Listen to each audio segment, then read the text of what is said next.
One time I was at a party with one of my friends, actually a few of my friends. We were just standing in the corner chilling, and out of nowhere we hear these guys, they're in their corner, they're saying, oh, I'm gonna fuck that bitch, I'm gonna get inside of her and shit. They're saying stupid stuff, right? So you can actually judge what kind of person they are by what they're saying. The quote, "A man is known by the company his mind keeps," by Aldridge. I couldn't agree with this quote anymore, because we all know, like, people say what's on their mind, so you actually, you get a pretty good feeling of what kind of person they are. An example in my life is my dad. He's a firefighter. Whenever he's with us, he puts himself before us. He puts us before himself. So he's not a narcissistic person, which shows that, in the line of duty which he works in, he has to put others before himself.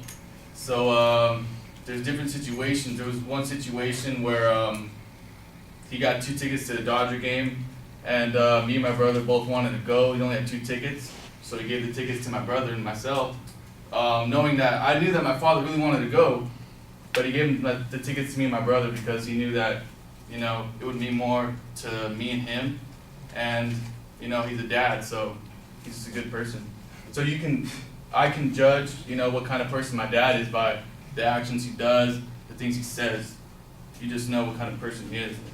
A bad example I'm going to give is I was at an Easter party yesterday, and one of my friends' Easter parties, and his dad was in a group with us, and he was just chatting about 420, what he's going to do later. He's going to smoke a bunch of weed and stuff. And growing up in a household, my mom's a doctor, and my dad's a firefighter, I'm just thinking to myself, this is pretty stupid stuff this guy's saying. I grew up, going to Catholic school, went to private school. Just hearing what this guy's saying, you can just tell what kind of upbringing he was brought up upon, and that, his company and his mind, he's not all there, because he puts himself before he puts his children, obviously, because he's an alcoholic. He's talking about blazing right in front of his children. So you could really, on a personal level, you can really just tell what kind of a person people are, by what they're saying. You never know what's in their mind, though, what they're truly thinking. But what they say, you can judge them, and if they're a good person or not.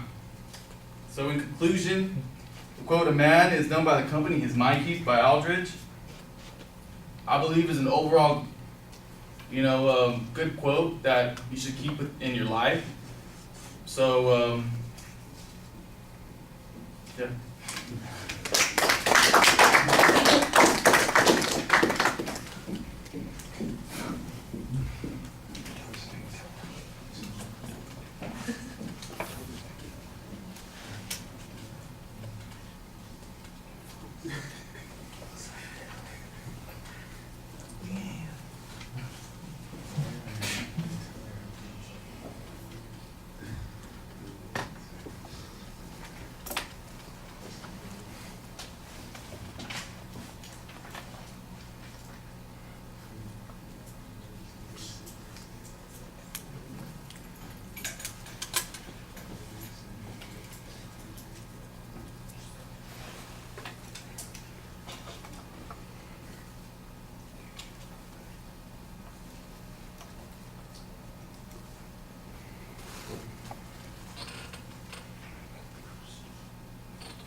All right, Anthony, let me start with the presentation things, because I think there are a lot of things that go really well here. You've got a strong, confident voice. You project really effectively. It's very fluent when you're speaking. There aren't hesitations at awkward places. Even those places where you do have to think about something, it does sound like it's coming out in a pretty regular way without a lot of hesitation. So I think that helps. You've got lots of good indicators for your gestures, emphasizing key points. I think your facial expressions, they could be a little bit more animated, but they fit with what you're talking about. Your eye contact is also usually solid, although once in a while I catch you doing the scanning sort of thing, but mostly it felt like you were really trying to make connection with people. The clear place where your anxiety is coming out is your feet. You've got nervous feet, and you know you're kind of picking up one foot and then the other, and it looks like you're shifting your weight constantly, and you just can't quite get into that comfortable position, which is really strange because, like I said, your voice and the rest of your manner comes across really effectively, but that's just one of those tip-offs,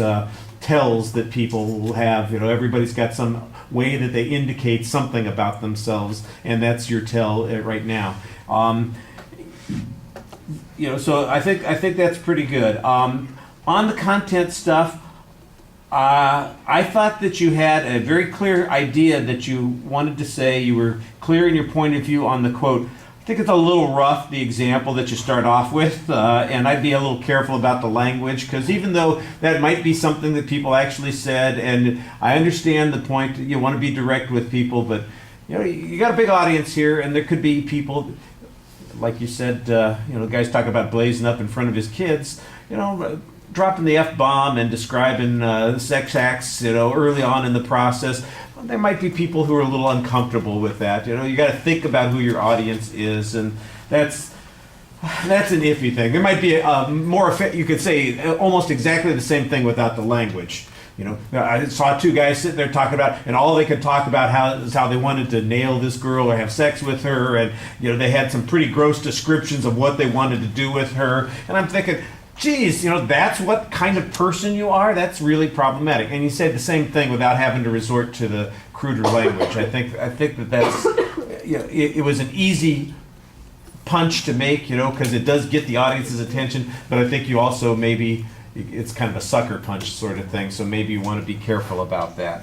And I like the examples that you had, especially the one with your dad and the tickets. I thought that worked pretty well. And then the other dad, you know, opposing dads, I guess. We've got, you know, good dad, bad dad, you know. That works out pretty well to illustrate that particular point. All right. Everybody's celebrating their 420